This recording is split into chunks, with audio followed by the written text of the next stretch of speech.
Hai guys, apa kabar? Semoga kalian baik-baik aja. Ketemu lagi sama gue, dan seperti biasa gue akan ngobrol seru sendiri ala radio, dan gue masih ngebahas sinopsis tentang film-film yang udah gue tonton. Kayaknya gue mau bikin semua sinopsis film-film yang udah gue tonton deh. Maksudnya tuh ya buat rekomen aja. Kalau misalkan kalian suatu saat pengen nonton apa gitu dan kepengen tahu kira-kira filmnya gimana, bisa lah ya cari tahu di sinopsis singkat gue. Dan kali ini gue akan ngebahas suatu film yang menurut gue ini keren banget, dan kalau nggak salah dia tuh emang masuk nominasi Oscar juga deh kalau nggak salah ya. Jadi deh, kalian pernah gak sih ngebayangin harus bertahan hidup di tengah pegunungan Andes yang dinginnya itu gak kenal ampun? Nah, ini nih yang dialami 45 penumpang penerbangan Uruguay Air Force 571 pada tahun 1972. Jadi mereka tuh menghadapi tragedi yang mengubah hidup mereka.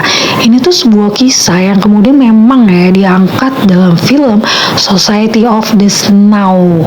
Film ini bukan sekedar cerita survival sih, tapi juga tentang kemanusiaan, harapan, dan juga pengorbanan.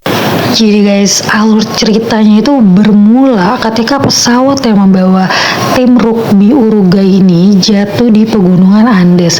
Jadi dari 45 penumpang, hanya 29 yang selamat dari kecelakaan awal pas si pesawat ini jatuh ya.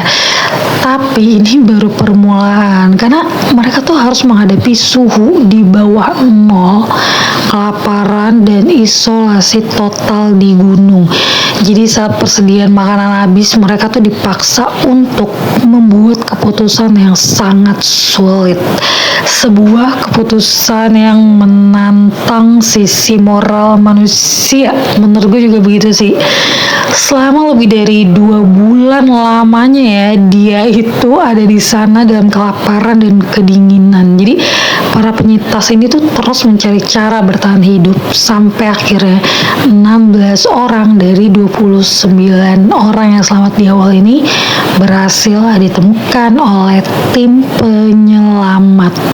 Guys, kalian harus mengikuti kisah ini. Lo harus merasakan bagaimana jadi mereka selama 2 bulan kedinginan, kelaparan. Ini film benar-benar keren sih. Jadi film itu emang benar-benar penuh dengan momen yang mengharukan dan menegangkan. Salah satu yang paling sulit diterima adalah ketika mereka harus menghadapi kenyataan bahwa sumber daya makanan itu emang udah habis. Jadi dalam kondisi ekstrim kayak gini, mereka tuh ngebuat keputusan yang gak pernah dibayangkan sebelumnya.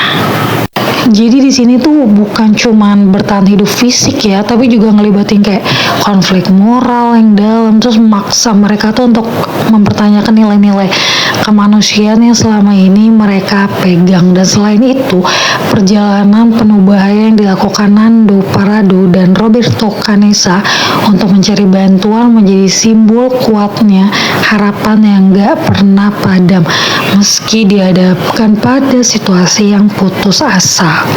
Please guys, kalian harus nonton, karena waktu gue nonton ini gue bener-bener ngerasa sebadan-badan gue tuh ikut kayak dingin, membeku karena latar filmnya, dan semua pemain itu keren, dan gue tuh kayak bener-bener kangen pengen makan mie rebus begitu, karena gue gak bayangin dingin-dingin ini, dan kayaknya enak banget untuk makan mie itu kalau nonton film ini. Guys, film ini tuh meninggalkan pesan yang mendalam bahwa kekuatan, persatuan, keberanian, dan harapan itu bisa loh ngalahin tantangan sebesar apapun dalam kondisi yang mustahil sekalipun.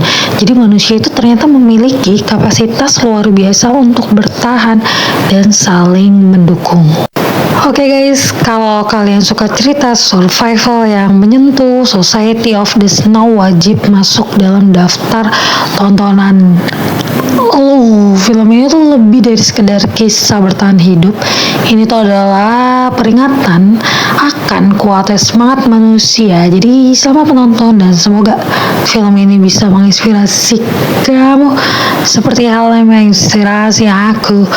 Dan semoga kalian gak membeku seperti gue membeku saat nonton film ini. Oh ya guys, gue mau minta maaf kalau misalkan gue kalau ngomong belibet terus napas gue yang gak beraturan, karena gue kadang males kalau harus take ulang gitu, jadi kayak ya udah sekali ngomong aja gitu ya. Ya udah segitu aja dulu pertemuan kita kali ini. Next ngebahas apa lagi ya? Dan jangan lupa like-nya kakak dan komennya kakak tolong dikasih masukan ataupun juga ide-ide menarik lainnya. Oke, see you, sampai ketemu lagi di next video. Bye bye, assalamualaikum.